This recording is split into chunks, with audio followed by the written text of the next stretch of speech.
The UK government keeps making irresponsible remarks on Hong Kong affairs through its so-called 6-monthly report on Hong Kong, make unwarranted accusations against the national security law for Hong Kong SAR, and even talks about changing the arrangement for British national overseas passport holders in Hong Kong. These moves constitute gross interference in China's internal affairs. After the law was adopted, British media carried massive reports and comments, which, to be frank, are full of misinterpretation, misunderstanding, and even distortion. I want to emphasize that Hong Kong is a part of China.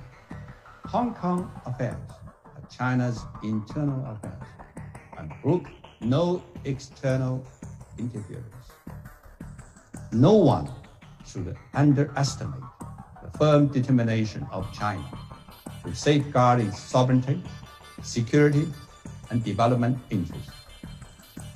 Attempts to disrupt or obstruct the implementation of the national security law for Hong Kong SAR will be met with the strong opposition of 1.4 billion Chinese people.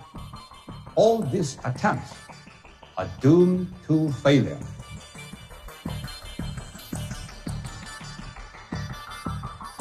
In relation to the Chinese ambassador's comments, this isn't a gross interference in domestic affairs. China freely assumed international obligations to the United Kingdom through the Joint Declaration, which is a treaty between China and the United Kingdom back in 1984, in relation to the way it would treat Hong Kong and in particular respect the autonomy and the freedoms. And therefore the important thing here, and it's a matter of trust, and lots of countries around the world are asking this question, does China live up to its international obligations? Because if they can't be trusted to keep their word on Hong Kong, why would they be trusted to live up to their wider international responsibilities?